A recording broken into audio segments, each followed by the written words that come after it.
And next up, we have Sayano.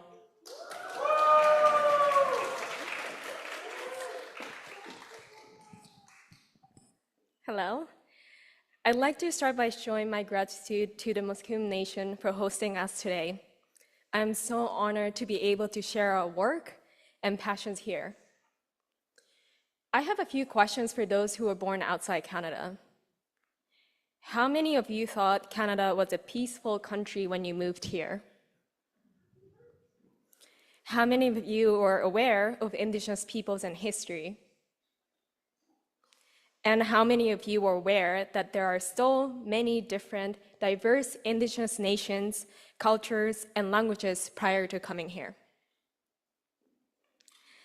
I immigrated to the unceded lands of the Coast Salish peoples almost 7 years ago as an international student, and I feel so honored to be able to call this place my chosen home today. But when I moved here, I also honestly believed in the stereotypes of Canada that have been carefully crafted and marketed for centuries.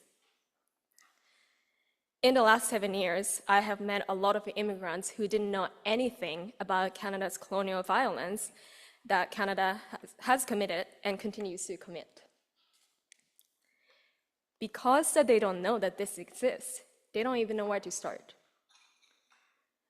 I have another question for those who immigrated here. Would you have appreciated it if you could find opportunities to learn about the true history of this country in an accessible way on the land that now you call home, including Indigenous cultures and colonial history? The City of Vancouver, in partnership with members of local First Nations, scholars, and immigrant community leaders, ran a project called the Vancouver Dialogues Project from 2010 to 2013. This was to host spaces for Indigenous and immigrant communities to come together and explore shared values and struggles. Following this project in 2014, the City of Vancouver developed First Peoples Guide for Newcomers to equip newcomers in Vancouver with basic knowledge about Canada's colonial history and where to learn more about Indigenous cultures. They were facilitated and crafted as a part of the 2010 Vancouver Olympics efforts.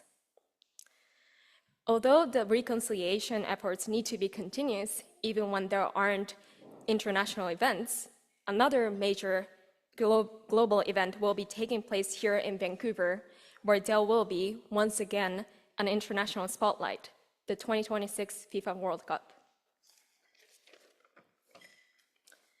According to the 2021 census, about 50% of the residents in the city of Vancouver were born outside Canada, which is over 300,000 people in the city. The political and cultural landscape has shifted in Vancouver and also in Canada in the last 15 years. However, many of these people are still unaware of the history and Indigenous cultures. As a part of the city's continued efforts towards reconciliation, I demand the City of Vancouver reintroduce the Vancouver Dialogues Project and First Peoples Guide for Newcomers so that half of city's residents will be able to access education in low barrier settings. This reintroduction of the project and the guide is crucial not only for Vancouver's immigrants like us and their learning, but also to the city's progress towards reconciliation and the commitment to diverse and inclusive community building. Initiatives to improve truth and reconciliation need to be continuous even after major international events. As an immigrant myself, who had to actively seek for opportunities to learn, I would have loved to have these provided right in front of me when I first moved here. And this is why I am passionate about pushing for this right now for people who are already here and for those who will immigrate here in the future.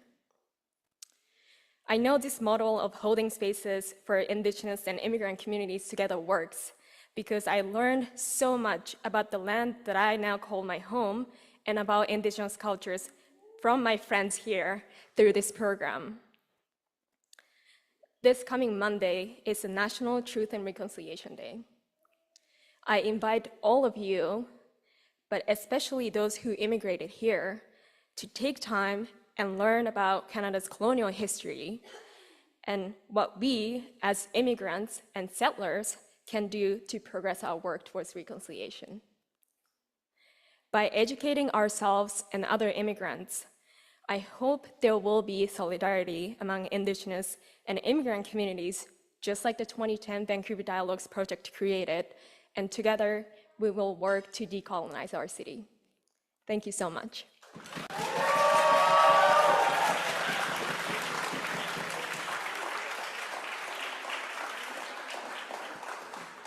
Thank you so much, Sayano. And next